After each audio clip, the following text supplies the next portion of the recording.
నీవు చేసిన ఉపకారములకు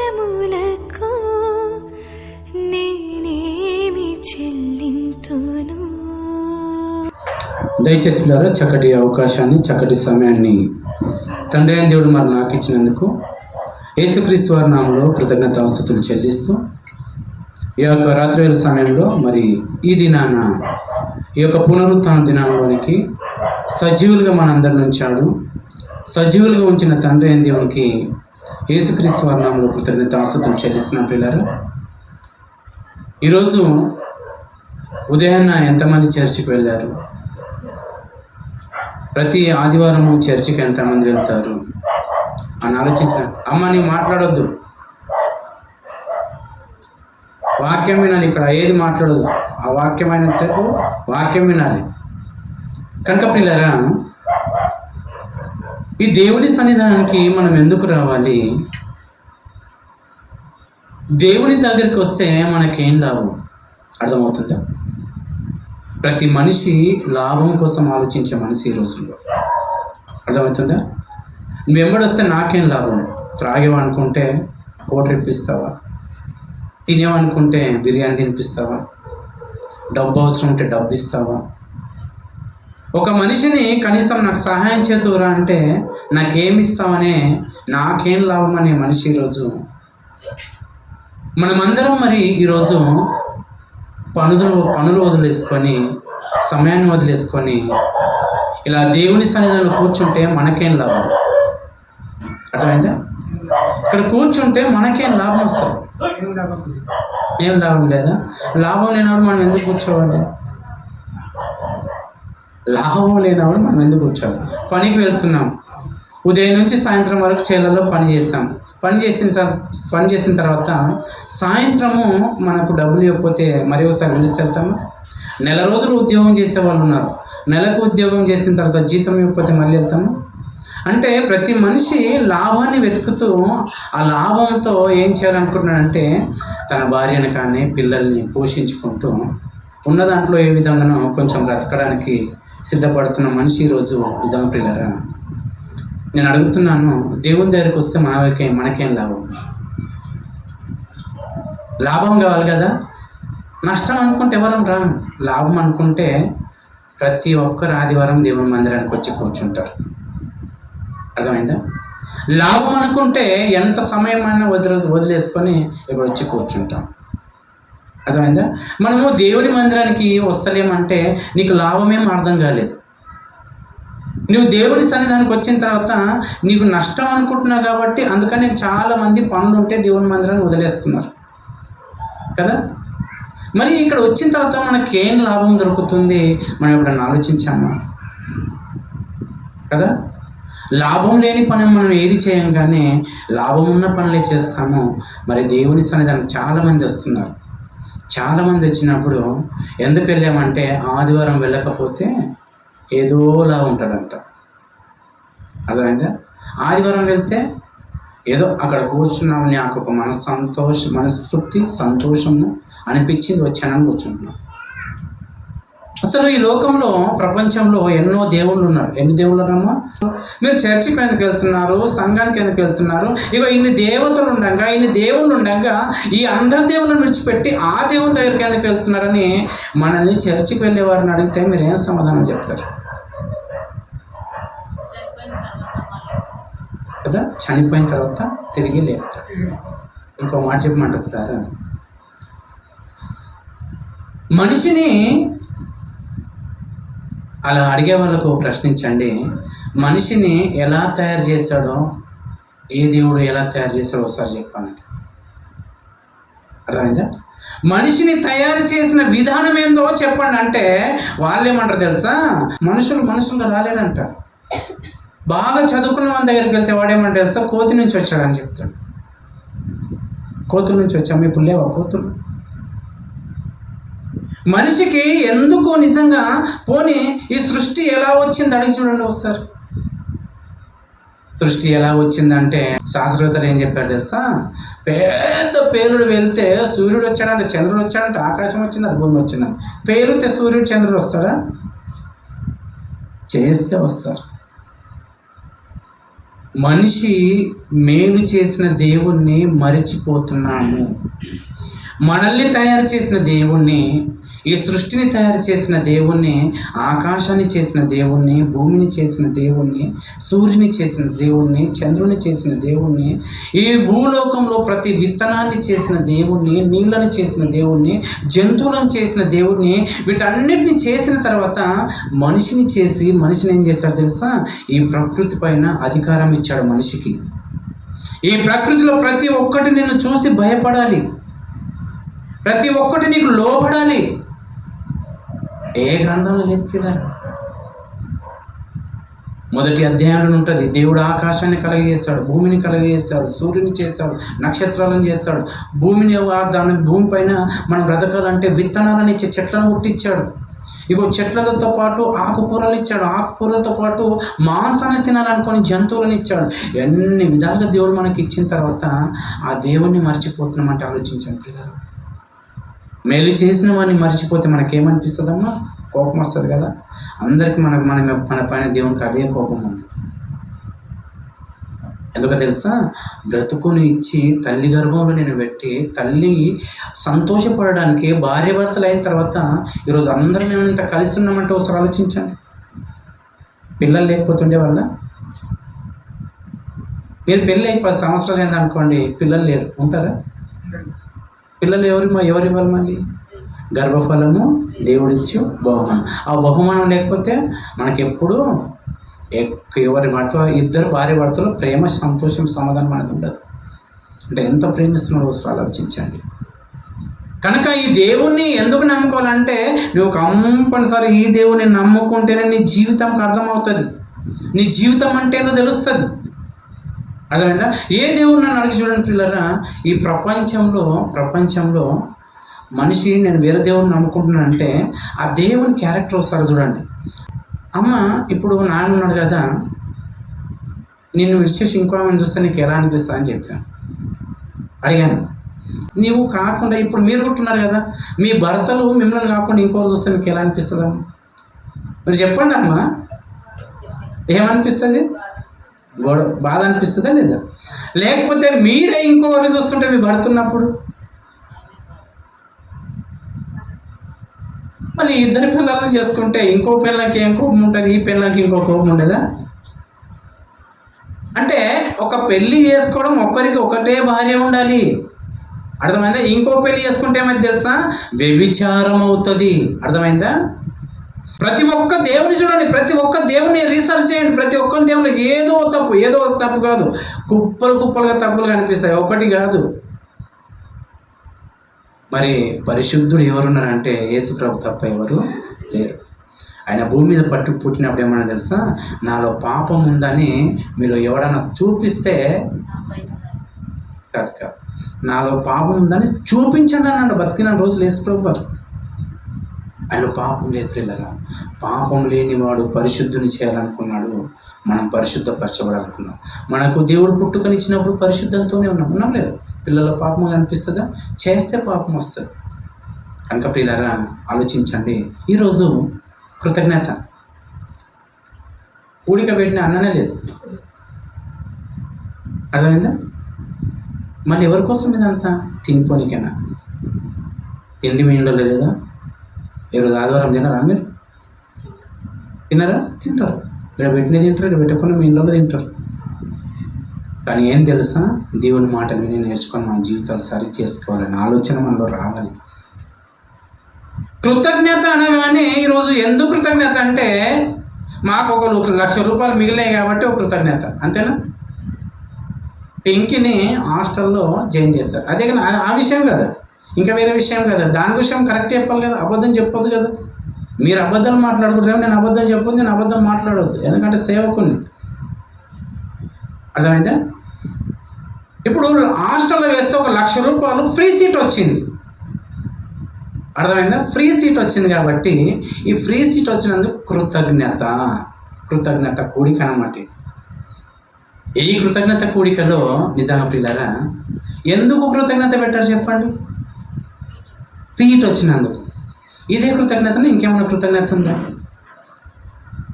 కృతజ్ఞత అంటే ఏం చెప్పండి? ఇంకేమైనా కృతజ్ఞతలు ఉన్నాయి? చెప్పండి? మీకు తెలియదా కృతజ్ఞత అంటే? చక్కటి ఆరోగ్యాన్ని ఇచ్చాడు, దేవునికి కృతజ్ఞత. ఆరోగ్యం పాడైతే ఎంత డబ్బు పెట్టాలి చెప్పండి? అర్థమైందా? లక్షలు పెడితే కూడా ఆరోగ్యము బాగోవడం లేదు. అర్థమైందా? చనిపోయిన వాళ్ళు ఉన్నారు ఈరోజు, ఈ రోగం చనిపోయారు లేదా? ఈరోజు బ్రతుకునిచ్చాడు. మరి ఈ చనిపోయే వాళ్ళ దగ్గర వెళ్ళి ఈ లోకంలో ఉన్నంత డబ్బు అంతా పక్కకు పెట్టి నేను బ్రతికించంటే డాక్టర్ బ్రతికిస్తాడా? మరి ఈ కృతజ్ఞత ఏంది? దీనికి మించిన కృతజ్ఞత ఏముంది మనలో చెప్పండి? 1,00,000 రూపాయలు 50,000 30,000 మిగిలితే కృతజ్ఞతన? మనుషులందరికీ అర్థమవుతుంది. ఏం తెలుసా పిల్లలు? కృతజ్ఞత కృతజ్ఞత అంటున్నారు కానీ సేవకులకి అర్థం అవ్వలేదు కృతజ్ఞత అంటే ఏందో. ఎందుకు దేవుడు ఆయుష్నిచ్చాడు, ఆరోగ్యాన్ని ఇచ్చాడు. ఎందరో మంది ఈరోజు మన కళ్ళ ముందర చనిపోతున్నారు, నీవెందుకు బ్రతుకుతున్నావు? ఎందరో అనారోగ్యాలతో ఆసుపత్రిలో ఉంటే నీవే ఆరోగ్యంగా ఎందుకుంటున్నావు? ఎందరో కుటుంబాల్లో విపరీతమైన గొడవలతో విడిపోతుంటే మీ కుటుంబం ఎందుకు శాంతి సమాధానాలతో ఉంది? ఎప్పుడైనా మీరు ఆలోచిస్తున్నారా, గమనిస్తున్నారా? కృతజ్ఞత అంటే ఏం తెలుసా? ఈరోజు మా కుమార్తెకు మంచి సీట్ వచ్చింది కాబట్టి, ఫ్రీ వచ్చింది కాబట్టి, ఇదిగో దేవునికి అని ఏందమ్మా కృతజ్ఞత అని. ఇక్కడ కృతజ్ఞత ఏం లేదు, భోజనం చేసి వెళ్ళడానికి అంతా మన కార్యక్రమం, అంతకుమించి ఇంకేమన్నా ఉందే? కానీ నేనుంటే మాత్రం వాక్యం చెప్పేంత వరకు మిమ్మల్ని విడిచిపెట్టాను. నేనున్న ప్రాంతంలో మాత్రం నేనైతే వాక్యం చెప్పిన దాకా మిమ్మల్ని విడిచిపెట్టాను. ఎందుకు పెట్టుకున్నావు అది నీకు అర్థం కావాలని నేను అంట. నీకు అది అర్థం కాకపోతే వ్యర్థము. అర్థమైందా? ఇది అర్థం కాకపోతే నీకు వ్యర్థము. పెట్టుకున్నావు ఓకే, ఇది ఎందుకు పెట్టుకున్నావు? నీకు ఎందుకు? సీట్ వచ్చింది ఎందుకు? ఈ సీట్ ఒక్కటే వచ్చినది కృతజ్ఞత, ఇంకేం లేదా? ఉద్యోగం వస్తే కృతజ్ఞత కూడిక పెట్టుకుంటారు, ప్రమోషన్ వస్తే కృతజ్ఞత కూడిక పెట్టుకుంటారు, పిల్లలు పుడితే కృతజ్ఞత కూడిక పెట్టుకుంటారు. అర్థమైందా? ఏదో అపాయం నుంచి బయటపడితే కృతజ్ఞత కూడిక పెట్టుకుంటున్నారు. కానీ మనకు అర్థం కాని ఏం తెలుసా ప్రియులారా? ప్రతిరోజు మనం చనిపోవాల్సిన మనల్ని దేవుడు బ్రతికిస్తున్నాడు. దీనికి ఎంత డబ్బు ఇచ్చి పెడతావు చెప్పు? ఎన్ని కృతజ్ఞత కూడికలు పెట్టుకోవాలి? ఒక్కొక్క క్షణాలు మనకు తెలియకుండా మనం ఏదో ఒక విధంగా చనిపోవాల్సిన స్థితులు మనకి. ఆ స్థితుల నుంచి మనల్ని కాపాడుతున్నాడు. కరెంటు పట్టుకున్నామంటే కరెంటుతో ఎందరో చనిపోతున్నారు. బైక్ల మీద వెళ్తున్నామంటే బైక్ల మీద వెళ్తుంటే ఎందరో యాక్సిడెంట్ అయి చనిపోతున్నారు. కార్లలో వెళ్తుంటే కార్లలో ఎంతోమంది యాక్సిడెంట్ అయి చనిపోతున్నారు. చేళ్ళకి వెళ్తే ఎందరికో పాము కాటుతో చనిపోతున్నారు. ఎన్నో విధాలుగా మనుషులు చనిపోతున్నా మనకు ఎందుకు చనిపోకుండా మంచి ఆరోగ్యాన్ని ఇచ్చినావు? నువ్వు ప్రతిరోజు ఏం చేయాలి తెలుసా? దేవా, నీవు నాకు ఈరోజు ఆరోగ్యాన్ని ఇచ్చినందుకు, లేకపోతే నన్ను బ్రతికించినందుకు నీకు కృతజ్ఞత అని. ఒక్కవేళ ఈ మాట నీకు అర్థమైతే ఎన్ని కృతజ్ఞత కూడికలు పెట్టినా తక్కువే. ఏదో 50,000 మిగిలాయి, 1,00,000 రూపాయలు మిగిలాయి, 2 లక్షలు వచ్చాయి, ఏదో మంచి ఉద్యోగం వచ్చింది, కృతజ్ఞత కాదు. అది పెట్టొద్దని అంటలేదు, కానీ నీకు కృతజ్ఞత అంటే ఏందో నీకు అర్థం కావాలి. అర్థమైందా పిల్లరా? చనిపోతున్నప్పుడు అందరూ ఏమంటే తెలుసా? హాస్పిటల్ తీసుకెళ్ళిన తర్వాత ఎంత డబ్బు అయినా ఖర్చు పెడతాను బ్రతికించే డాక్టర్ని. ఏం చేస్తామమ్మా? కాళ్ళ మీద పడతాం లేదు. ఇదిగో ఎక్కడి నుంచి తెస్తావు డబ్బు? ఎక్కడి నుంచి అనేది తెస్తావు, నువ్వు కాపాడు. ఇదిగో ఎక్కడుందమ్మా? ఇగో నా పైన ఒంటి పైన ఉన్న ఈ బంగారాన్ని కుదపెడతాను. ఇదిగో బ్యాంకులో ఉన్న డబ్బంతా తెచ్చి పెడతాను. ఇంకేం చేస్తావు? ఇగో నా భూములను అమ్ముకుంటాను, ఇల్లును అమ్ముకుంటాను. నాకు ఈయనను బ్రతికించు, నా భర్తను బ్రతికించు, లేకపోతే నా భార్యను బ్రతికించు, నా పిల్లల్ని బ్రతికించు అని కాళ్ళ వేళ పడుతుంటారు కదా. అందరూ ఎంత డబ్బు పెడుతున్నారమ్మా, కానీ ఆ డబ్బు పెట్టకుండా ఈరోజు నీవు బ్రతికావు, నీ భర్త బ్రతికాడు, నీ పిల్లలు బ్రతికారు. అన్ని విధాలుగా దేవుడు ఆయుష్ను ఆరోగించిన దేవునికి ఎంత కృతజ్ఞత పెట్టాలి? కోట్లు పెడితే చచ్చిపోతున్నారు. కోట్లు పెట్టిన వాళ్ళు కోట్లు పెట్టి ముందర పెట్టిన చనిపోతున్నారు. కానీ కోట్లు లేకుండా ఈరోజు మనం బ్రతుకుతున్నాం అంటే చూడండి పిల్లలు, ఎంత కృతజ్ఞత కలిగి ఉండాలి. ఎందుకు ఈయన కృతజ్ఞత కలిగి ఉండాలంటే ఆయనే మనకు ఆయుష్ని ఇస్తున్నాడు, ఆరోగ్యాన్ని ఇస్తున్నాడు. ఆయన లేకపోతే, ఆయన ఒకవేళ ఒక్కసారి దేవుడు అందరూ చంపాలంటే అది ఎంత సమయం పడుతుందమ్మా? దేవుడు మన అందరూ చంపాలంటే ఏం చేయాలి చెప్పండి? ఎంతసేపట్లో చనిపోతాం చెప్పండి? సెకండ్. ఎలా చచ్చిపోతాం చెప్పండి? గాలిని ఆపేస్తే సార్. అర్థమైందా? గాలిని ఏం చేశాడని తెలుసా? దానికి మార్గాన్ని పెట్టాడంట. ఆ తూర్పు నుంచి ప్రారంభమై మళ్ళీ తూర్పుకి వెళ్ళాలంట, మళ్ళీ ఎక్కడ వెళ్ళదంట. ఆ గాలిని ఒక్కదాన్ని ఆపేస్తే మనము కండలు ఉన్నవాడు కానీ, డబ్బు ఉన్నవాడు కానీ, అంతస్తులు ఉన్నవాడు కానీ, ఆస్తులు ఉన్నవాడు, బంగారం ఉన్నవాడు, కోట్ల మీద కోట్ల ఉన్నవాడు, బంగారం మీద పడుకున్నవాడు కానీ ఆ ఒక్క గాలిని ఆపేస్తే అందరు ఎలా తెలుసా, పిట్టలు కాదు అలానే ఉన్న స్థలంలో అలా పడిపోతారు. ఆ ఒక్క గాలిని ఆపేస్తే ఆ గాలిని పెట్టి ప్రతి ఒక్కరిని బ్రతికిస్తున్నాడు. కృతజ్ఞత కృతజ్ఞత కృతజ్ఞత ఏది? ఎందరో భార్యలు చనిపోయి ఉన్నారు కానీ నీకు భార్యని ఇచ్చాడు. కృతజ్ఞత ఏది? ఎందరో భర్తలు చనిపోయిన వాళ్ళు భార్యలు ఎంతో బాధపడుతున్నారు. ఏది నీ కృతజ్ఞత? ఎందరికో పిల్లలు లేకుండా ఎంతమంది బాధపడుతున్నారు, నీకు పిల్లల్ని ఇచ్చాడు. ఏది నీ కృతజ్ఞత? ఎందరికో అనారోగ్యాలు లేకుండా ఆసుపత్రులు ఉన్నారు, నీకు మంచి ఆరోగ్యాన్ని ఇచ్చాడు. ఏది కృతజ్ఞత? మన కృతజ్ఞత కృతజ్ఞత కృతజ్ఞత కూడిక అంటారు కదా. కృతజ్ఞత అంటే ఇప్పటి వరకు మనిషికి తెలియదు. బైబిల్లో ఎప్పుడో రాయించి పెట్టాడు దేవుడు. కృతజ్ఞత అంటే మీరు చెప్పండి. నేను చెప్పాను కదా కృతజ్ఞత అంటే. ఇప్పుడు చెప్పండి, దేవునికి ఎలా కృతజ్ఞతాస్తుతులు చెల్లించాలి చెప్పాలి ప్రియులారా. మొదటి తిమోతి గారికి రాసిన పత్రిక, మొదటి తిమోతి గారికి రాసిన పత్రిక మొదటి అధ్యాయము, మొదటి తిమోతి గారికి రాసిన పత్రిక మొదటి అధ్యాయము 12వ వచనం చదువుకున్నాము ప్రియులారా.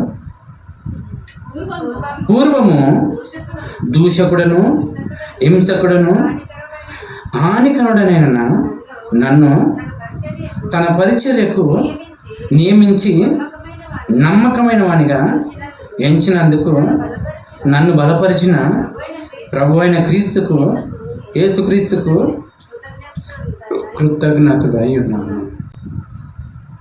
అర్థమైందా పిల్లలు? మీకేం అర్థమైంది? ఇక్కడ మీరు అందరు ఇక్కడ వచ్చారు, అందరు వాక్యం వింటుంటలేదా? అందరు చర్చికి వెళ్తున్నారు. చర్చికి వెళ్ళిన వాళ్ళు కొంతమంది కనిపిస్తున్నారు. చర్చికి వెళ్ళిన మీరు మళ్ళీ ఎందుకు అబద్ధాలు మాట్లాడుతున్నారో నాకు చెప్పాలి. మీరు అబద్ధాలు మాట్లాడి ఏం చేస్తున్నారు తెలుసా? మిమ్మల్ని మీరు తిట్టించుకుంటున్నారు, దేవుని తిట్టిస్తున్నారు. అర్థమైందా? మనల్ని మనం తిట్టుకుంటే ఏం లేదు. మనం ఏం చేస్తున్నాం తెలుసా? నిన్ను తిప్పించడం కాక దేవుని కూడా తిప్పిస్తున్నాం. ఆ దయ్యం అంత పని చేస్తుంది. దొంగతనం చేస్తున్నారు లేదా? చర్చికి వచ్చేవారు, చర్చికి వచ్చిన దొంగతనం చేయొచ్చా? నువ్వు దొంగ అని తెలిస్తే ఏమని తెలుసా? చర్చికి పోతుందంట. ఆ ఏం నేర్చుకుంటున్నారో దొంగ. నిన్ను తిట్టినరు, దేవుని తిట్టించాను. ఏం దొంగతనం చేస్తలేను, నేను ఎవరు తిట్టిస్తా అంటే బూతులు మాటలు వస్తున్నాయా లేదా? ఇది అందరి నోట్లోకి వెళ్ళి అది కంపల్సరీ. చర్చికి వచ్చే వాళ్ళు బూతులు మాట్లాడుతున్నారు లేదా? ఎందుకు మాట్లాడుతున్నారు?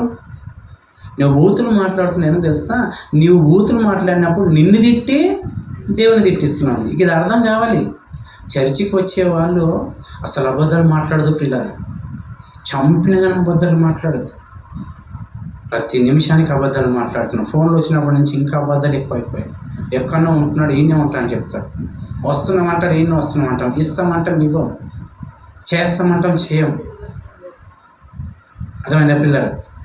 చర్చికి వచ్చే వాళ్ళు అబద్ధాలు ఎందుకు మాట్లాడుతున్నారు? చర్చికి వచ్చే వాళ్ళు బూతులు ఎందుకు మాట్లాడుతున్నారు? చర్చికి వచ్చిన తర్వాత గోవలు ఎందుకు తింటున్నారు? చర్చికి వచ్చిన తర్వాత మందు ఎందుకు తాగుతున్నారు? చర్చికి వచ్చిన తర్వాత వ్యభిచారం ఎందుకు చేస్తున్నారు? చర్చికి వచ్చిన తర్వాత దొంగతనం ఎందుకు చేస్తున్నారు? చర్చికి వచ్చిన తర్వాత ఇవన్నీ ఎందుకు చేస్తున్నారని మీరు ఎప్పుడైనా ఆలోచించారా? మీరు అందరు దేవుడిని నమ్ముకున్నారు లేదా? నేను ఏమంటాను తెలుసా? మరి అసలు దేవుడిని నమ్ముకోలేదు. నిజంగా ఇలా పనులు చేసేవాళ్ళు దేవుని నమ్ముకోలేరు. మీరు నమ్ముకున్నామని వేషం వేసుకొని దేవుని తిట్టిస్తున్నారు మీరు కదా. నమ్ముకున్నామని వేషం వేసుకొని అంటే నమ్మించి మనం దేవుని ఏం చేస్తున్నాం తెలుసా? మోసం చేస్తున్నాం. మన పక్కల నుండి నమ్మించి మనం మోసం చేస్తే ఎంత కోపం వస్తుంది. నమ్మించి మోసం ఎవరు చేస్తున్నా అంటే బయటోడు కాదు, దేవుని నమ్ముకొని బైబిల్ చేత పట్టుకొని ఆదివారం చర్చికి వచ్చి బైబిల్ చదివి ప్రార్థన చేసేవాడే యేసు ప్రభువును మోసం చేస్తున్నాడు. ఎందుకు నిజంగా మేము విని బ్రతకాలని ఉంది.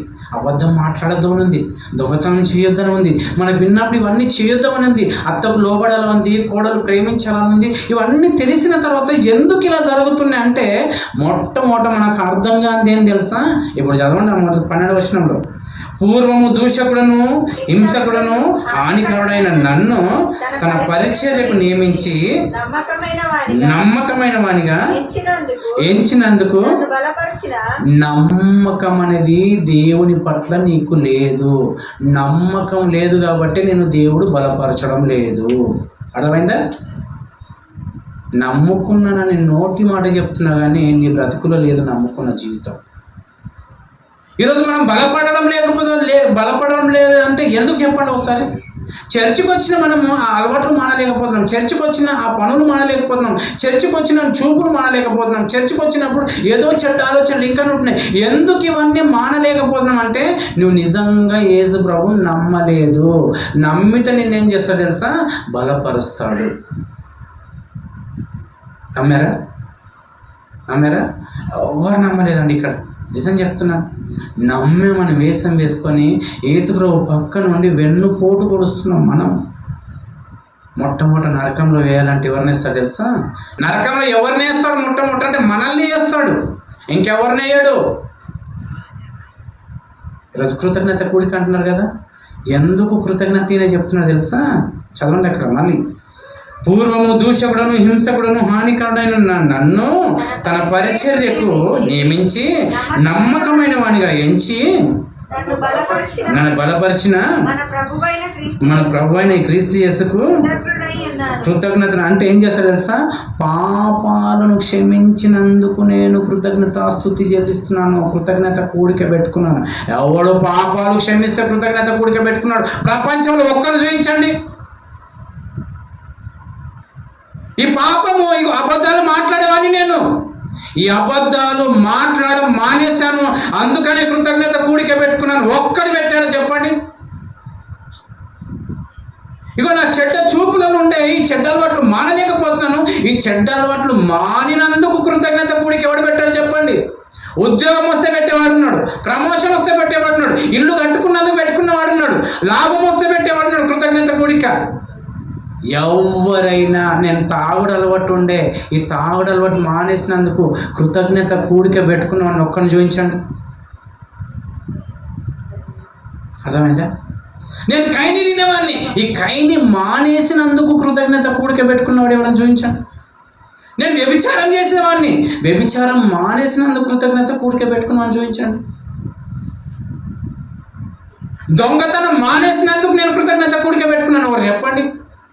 నా చూపులు చెడ్డ చూపులతో చూశాను, ఈ చెడ్డ చూపులు మానేసుకున్నాను, అందుకని నేను కృతజ్ఞత కూడిక పెట్టుకున్నాను చూపించండి. కృతజ్ఞత అంటే ఏందో తెలుసా ప్రియులారా? కృతజ్ఞత ఏంటో మీకు అర్థం కావాలి. కృతజ్ఞత ఏం తెలుసా? ఈరోజు పింకికి ఒక కృతజ్ఞత మీకు అంటే పింకే కాదు, మనం అందరం కృతజ్ఞత కూడికలు పెట్టుకుంటాం. ఈ కృతజ్ఞత కూడికలు చనిపోయేంత వరకే ఈ లాభం వచ్చేటి. ఉద్యోగం కానీ, భోజనం కానీ, ఆహారం కానీ, ఇవన్నీ కొద్ది రోజులు లాభం వరకే. కానీ చనిపోయిన తర్వాత కృతజ్ఞత ఏం తెలుసా? నీ పాపాన్ని విడిచిపెడితే అది కృతజ్ఞత మనకు. ఎందులో బానిసయ్యావు చెప్పు? దేనిలో బానిస అయిపోయావు నువ్వు? సిగరెట్లలో బానిస అయిపోయావా? తాగుల్లో బానిస అయిపోయావా? వ్యభిచారంలో బానిస అయిపోయావా? అబద్ధాలు మాట్లాడడంలో బానిస అయిపోవా? దొంగతనం చేయడంలో బానిస అయిపోయావా? చూపుల్లో బానిస అయిపోవా?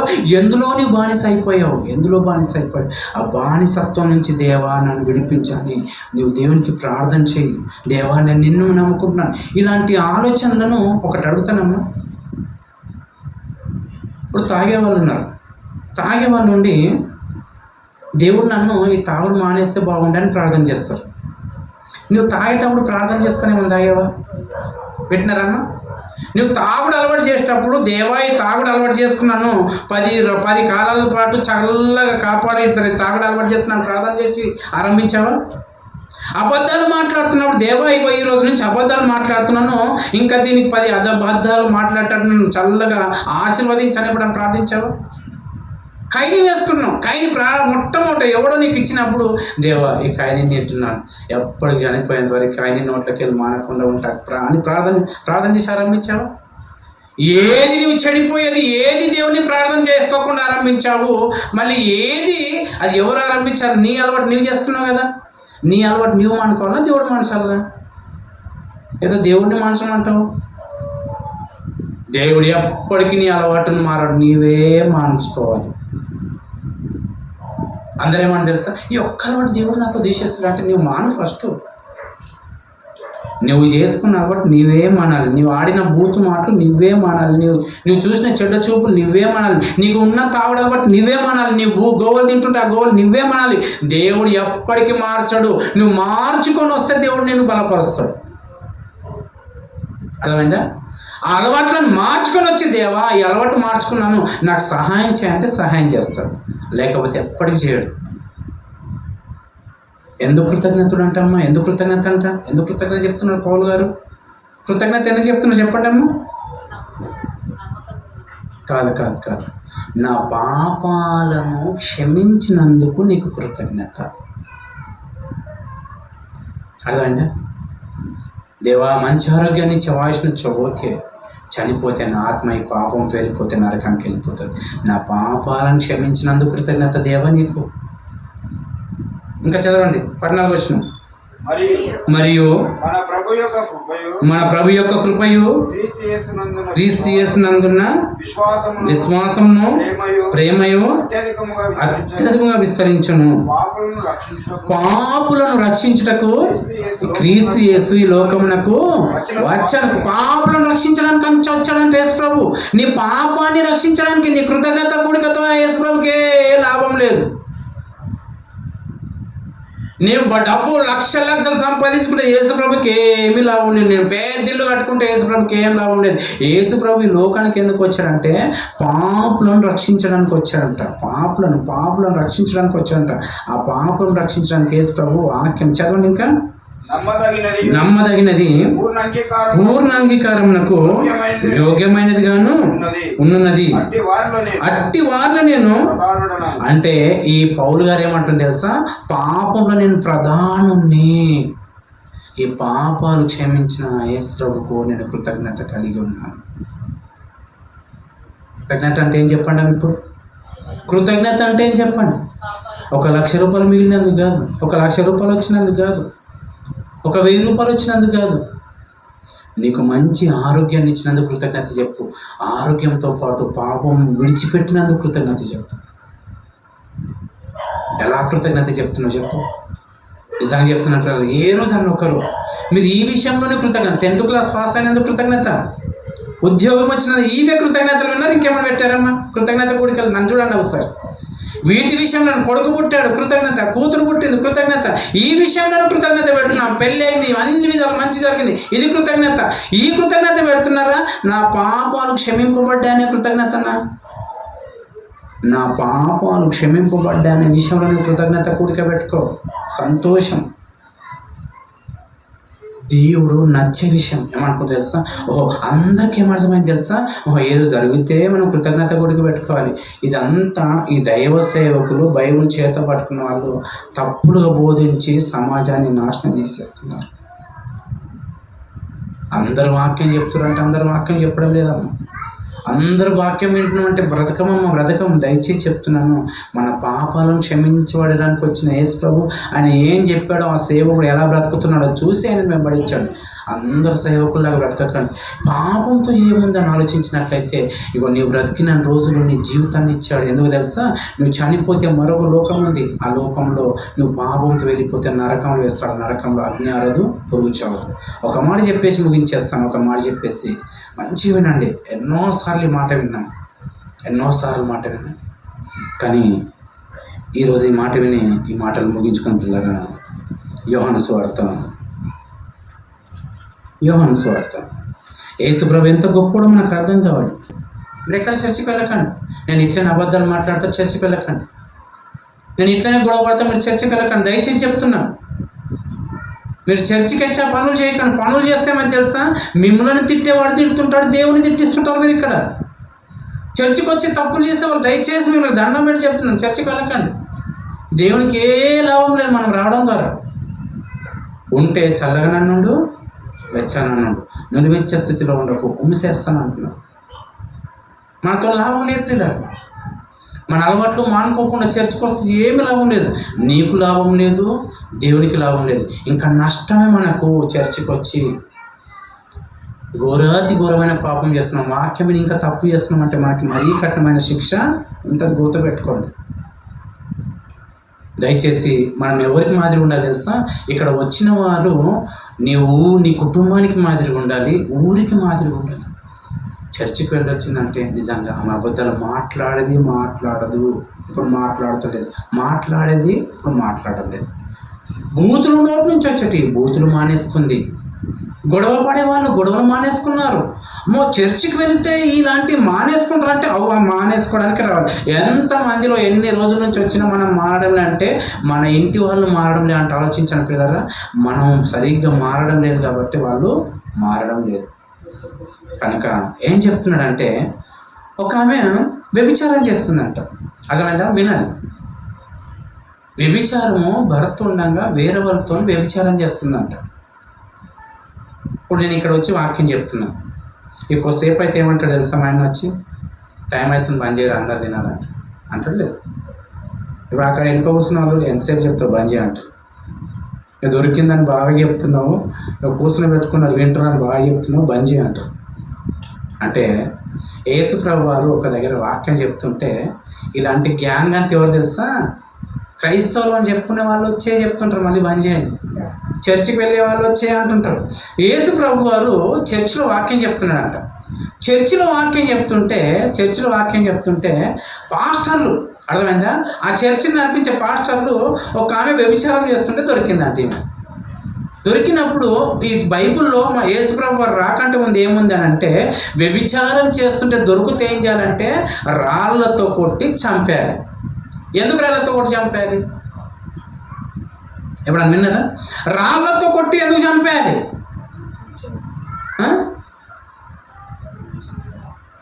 ఇంకోడు వ్యభిచారం చేస్తే నేను ఇలా కొట్టి చంపుతామని చూపించి పాపాన్ని మన సమాజం నుంచి తీసివేయాలని వ్యభిచారం చేస్తుంటే రాళ్లతో కొట్టి చంపమని మోషే చెప్పాడు.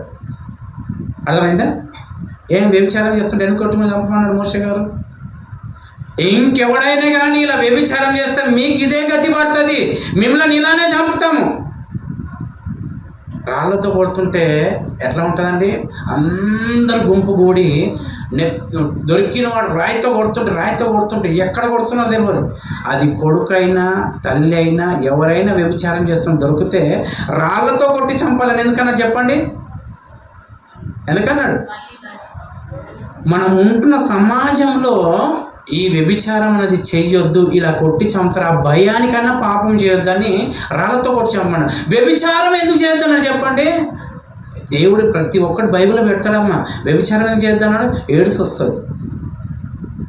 వస్తుంది, నీకు వస్తుంది, నీ పిల్లలకు వస్తుంది, అందరికి వస్తుంది. అందుకనే నీ వ్యభిచారం చేయకని దేవుడు చెప్పాడు. నీ భర్తతో పాటు ఇంకెవరి దగ్గరికి పోకని, నీ భార్యతో పాటు ఇంకెవరి దగ్గరికి వెళ్ళకు. ఇంకొకరి దగ్గరికి వెళ్తే నీకు ఎయిడ్స్ వస్తుంది, HIV వస్తుంది. అది వస్తే నీకు వస్తుంది, నీ కుటుంబంలో అందరికీ అలా వచ్చేస్తుంటుంది. కాబట్టి అలాంటి వ్యభిచారం చేయకు.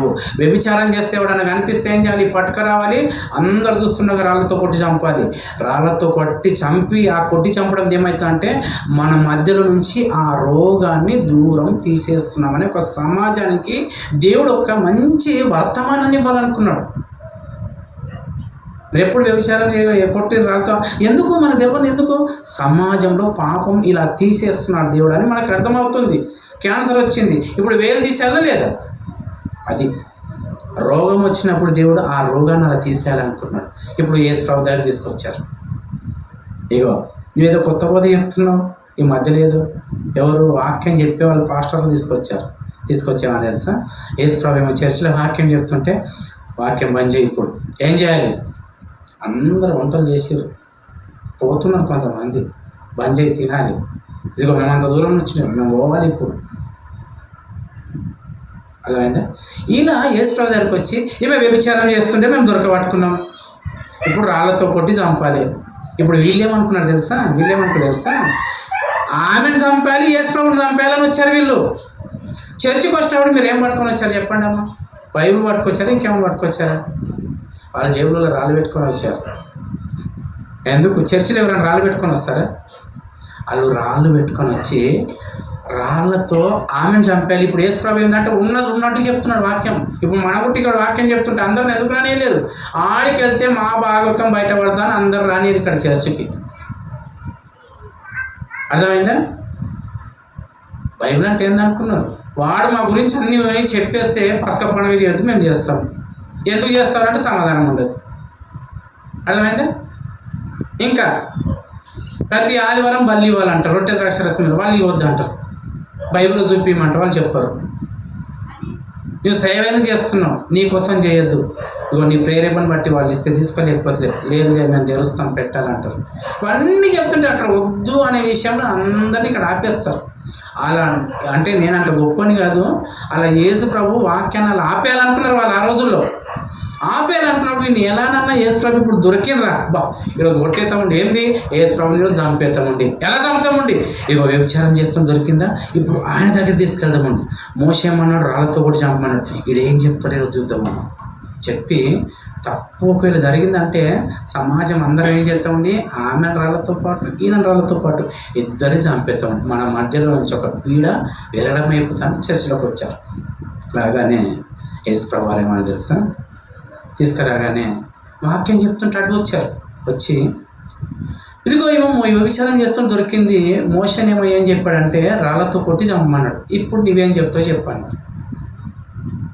యోహాను సువార్త 8వ అధ్యాయము 4వ వచనం నుంచి, బోధకుడా ఈ స్త్రీ వ్యభిచారము చేయుచుండగా పట్టబడెను, అట్టి వారిని రాళ్ళు రువ్వి చంపవలనని ధర్మశాస్త్రంలో మోషే మనకు ఆజ్ఞాపించను కదా, అయినను నీవేమి చెప్పుదువని ఆయన అడిగిరి. ఆయన మీద నేరం మోపవలనని ఆయనను శోధించుచు ఈలాగున అడిగిరి. అయితే యేసు వంగి నేల మీద ఏమో రాయిచుండెను. అంటే వీళ్ళని అడుగుతుంటే ఏం సమాధానం చెప్పాలా లేదా? వాళ్ళు సమాధానం చెప్తుంటే అడుగుతుంటే యేసు ప్రభు ఏం చేశారంట, సైలెంట్గా నెత్తి కిందకి వేసారంట. ఇప్పుడు అడిగేవానికి ఎలా ఉంటుంది చెప్పండి?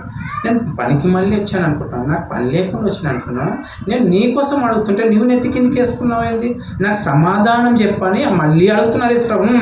వారాయనను పట్టు వదలక అడుగుచుండగా ఆయన తల ఎత్తి చూచి, మీలో పాపం లేనివాడు మొట్టమొదట ఆమె మీద రాయి వేయడని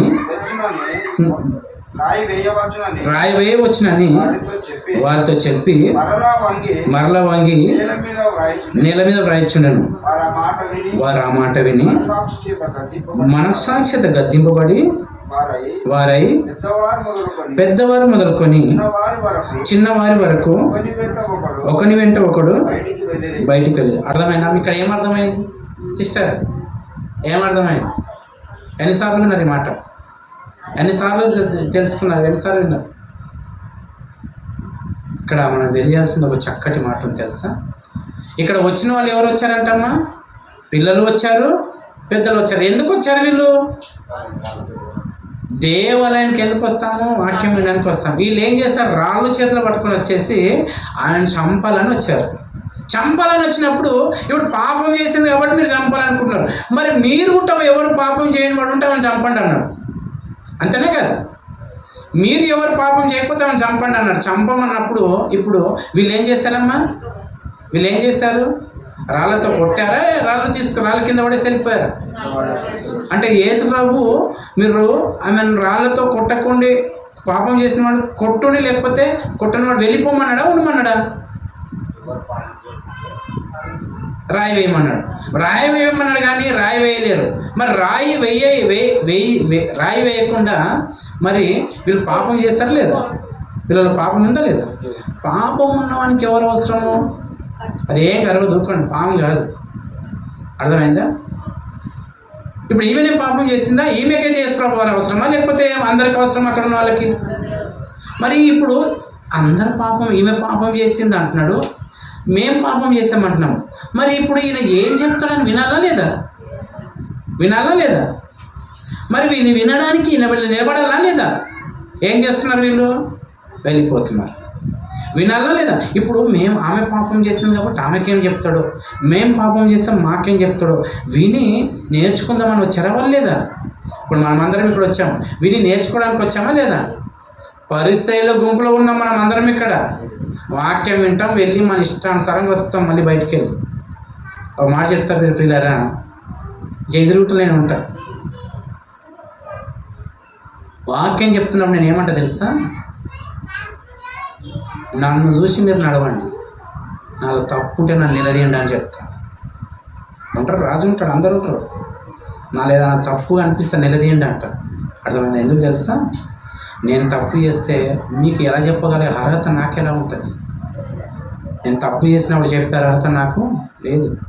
మీరు తప్పు చేయొద్దు, నేను తప్పు చేయొద్దు. మనం ఎక్కడ వస్తున్నాం? చర్చికి వస్తున్నాం. దేవుని తిట్టించడానికి రాలేకపోతున్నాం. దేవుని మన ద్వారా తిట్టించడానికి వస్తున్నాం చర్చికి. అర్థమైందా? మన ద్వారా ఆయన ఏం చేస్తాడో ఆయన మంచితనాన్ని మన జీవితంలో చూపించడానికి వస్తున్నాం బయటికి. చర్చికి వచ్చాము, నేర్చుకొని బయటికి చూపించాలి. కానీ మనం ఏం చేస్తున్నాం? ఆ యేసుప్రభువుని తిట్టిస్తున్నాం మనం. అర్థమైందా? కనుక పిల్లరా, ఇక్కడ వచ్చి ఆ శాస్త్రాలు వచ్చి పరిచయలు వచ్చి ఏం చేస్తారు తెలుసా? ఆమె మీద రాళ్ళు వేయాలనుకున్నారు. కానీ మేము పాపం చేస్తాము, మరి ఆమె పాపం చేసింది. చిన్న పాపము పెద్ద పాపం కాదు, అందరం పాపం చేస్తాం. ఇప్పుడు ఈ స్త్రీ విషయంలో ఏం చెప్తారో వినాలని ఉందా? ఇక్కడ మనం వచ్చాం, వినాలని ఉందా? వింటాం, కానీ మన ఇష్టం వచ్చినట్లు వస్తాం. ఆ శాస్త్రాలకు పరిచయలకు ఏం తెడలేదు, వాళ్ళకి మనకేమీ తెడలేదు. దయచేసి ఒక్కరు వచ్చినా పర్వాలేదు, చర్చికి బ్రతికే వాళ్ళు రండి. అర్థమైందా? గుంపుతో అవసరం లేదు దేవునికి. బ్రతికేవాడు కావాలి, బ్రతికే వాళ్ళు కావాలి దేవునికి. నటించేవాడు దేవునికి అవసరం లేదు. కుప్పలు వచ్చారు, ఎవరు పాపం లేదు రాయి వేయండి అని, కానీ అందరూ ఏం చేస్తాడు తెలుసా? ఏం చెప్తాడో వినాలని లేదు, రాళ్ళు పడేసి వెళ్ళిపోమని లేదు. యేసుప్రభు వింటారేమని చూస్తున్నాడు యేసుప్రభు. వినడం అంటే ఏంది? విన్న తర్వాత బ్రతికేతారేమని చూస్తున్నారు. అప్పుడేమన్నా తెలుసా? ఏం చెప్తారు? అమ్మా ఇక మీదట పాపం చేయకు. వాళ్ళుంటే ఇదే చెప్పేవారు యేసుప్రభు. ఆ మాట విన్నారా? శాస్త్రం పరిస్థితి విన్నారా? వినలేరు. అందుకని ఆ రోజు మళ్ళీ పాపంలోకి వెళ్ళిపోయారు. అదే ఆ రోజు రాళ్ళు పడేసి ఏం చెప్తాడో విందామని చేతులు కట్టుకొని నిలబడంటే యేసుప్రభు అంతమందికి ఏం చెప్పేవాడు తెలుసా? ఇదిగో ఈమెను పాపం చేశారని మీరు చంపుతున్నారు కదా, మీరు పాపం చేశారు, ఇక మీదట మీరు పాపం చేయకండి అని చెప్పేవాడు. పిల్లలు ఆ మాట వినలేరు. వినకపోవడం ఇక్కడ మీరు అందరూ వింటున్నారు, కానీ వింటున్నారు కానీ ఏం చేస్తున్నారు తెలుసా?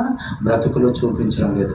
అది మన ఆత్మీయ జీవితానికి నాశనం, మన కుటుంబానికి నాశనం, మన సంఘానికి నాశనం, మన జీవితానికి కూడా నాశనం. అర్థమవుతుందా? కనుక పిల్లల చక్కటి వర్తమానం వింటున్నాం కాబట్టి వింటున్న వర్తమానాన్ని మన జీవితంలో మనం ఫలించుకోవాలని కోరుకున్నాం. అందరం పాపలమా కాదా? పాపం చేసిన ప్రతి ఒక్కడు ఏం చేయాలి? మోకరించి ప్రార్థన చేయాలి. అర్థమైందా? గుంతలు పడేటట్టు కాదు. అందరూ ఓ రోజు గుంతలు పడ్డే వాళ్ళ గురించి చెప్పాను హైదరాబాద్లో. ఆయన గుంతలు పడ్డ దాంట్లో వీళ్ళు మోకరించి ప్రార్థన చేస్తున్నారు. కాదు, ఆయన భక్తి ఆయనకే, నీ భక్తి నీకే, ఎవరి భక్తి వారికే. అర్థమైందా? ఆరోగ్యంగా ఉండాలంటే అంతకు రెండు వారాల కింద విన్నాం. ఆరోగ్యం ఎందుకు చెడిపోతుంది, ఎందుకు వస్తుంది అనారోగ్యం అనే విషయంలో మంచి సందర్భాలను వింటున్నాం. కనిపిల్లరా, ఎందుకో మనం ఆత్మీయ జీవితంలో దూరం అవుతున్నాం. కృతజ్ఞత అంటే ఏం చెప్పండి అమ్మా? కృతజ్ఞత కూడికి ఎందుకు పెట్టుకోవాలి చెప్పండి? కృతజ్ఞత కూడికి ఎందుకు పెట్టుకోవాలి? ఆయుష్ను, ఆరోగ్యాన్ని ఇచ్చినందుకు పెట్టుకోవాలి. మనకు ప్రతిరోజు ఆయుష్ని ఇస్తున్నాడా? ప్రతిరోజు కృతజ్ఞత కూడికి పెట్టాలా లేదా? అర్థమైందా? ప్రతిరోజు మనం పాపం చేస్తున్నాం లేదా? ప్రతిరోజు కృతజ్ఞత కూడికి పెట్టాలా లేదా? ఏదో మనకి ఈ శరీర సంబంధమైన వాటి విషయంలోనే కృతజ్ఞత, ఆత్మీయ జీవితానికి వద్దా? ఈరోజు నా అలవాటు, నిజంగా చెప్తున్నాను, దేవుణ్ణి మోసం చేయకండి, మీరు మోసపోకండి. మీ అలవాట్లు మానుకోండి, చర్చికి రండి. మా అలవాట్లు మానుకోమంటే లోకంలో కలిసిపోండి. ఎవరి మీద రమ్మని బతిమలాడు. అర్థమైందా? వచ్చి నటించి నాటకాలు మాత్రము చేయకండి, చేయొద్దు. అది నీ జీవితానికి మంచిది కాదు, నా జీవితానికి మంచిది కాదు. కాబట్టి మన ఆత్మీయ జీవితానికి అస్సలే మంచిది కాదు. నీ ద్వారా దేవునికి చెడ్డ పేరు రావద్దు. అర్థమైందా? మన ద్వారా చెడ్డ పేరు రావద్దు. ఏమందమ్మా? కృతజ్ఞత కూడికి అని చెప్పండి. పాపాలు క్షమించబడితే కృతజ్ఞత కూడిక, ఆయుష్ని ఇచ్చినందుకు కృతజ్ఞత కూడిక. మనం ఎందుకు పెట్టుకుంటున్నాము? 10th క్లాస్ పాస్ అయితే, ఉద్యోగం వస్తే, ఇవన్నీ ఎప్పటి వరకు ఉంటాయి? బ్రతికిన రోజుల మట్టుకే. చనిపోయిన తర్వాత వచ్చేది పాపాన్ని విడిచిపెట్టేది మనతో ఎప్పుడు ఆత్మ పరలోకానికి వెళ్తాం. అర్థమైందా? కృతజ్ఞత అది కలిగి ఉండండి. అలా మీకు అర్థమైంది కృతజ్ఞత అంటే ప్రతి క్షణం దేవుడికి కృతజ్ఞత అని చెప్తుంటారు. అర్థమైందా? కనుక ప్రియులారా, కృతజ్ఞత ఇలా పెట్టొద్దని అంటలేదు, కానీ ఇదే గొప్పది అన్నట్టు చూపిస్తున్నారు. అర్థమైందా? కృతజ్ఞత కూడికి పెట్టారు తప్పని నేను అంటలేదు, ఇదే గొప్పది అన్నట్టు చూపిస్తున్నారు. దీనికంటే గొప్పది ఇంకోటి ఉందని నేను చెప్తున్నాను. అదేంది చేయాలని నేను అంటున్నాను. అర్థమైందా?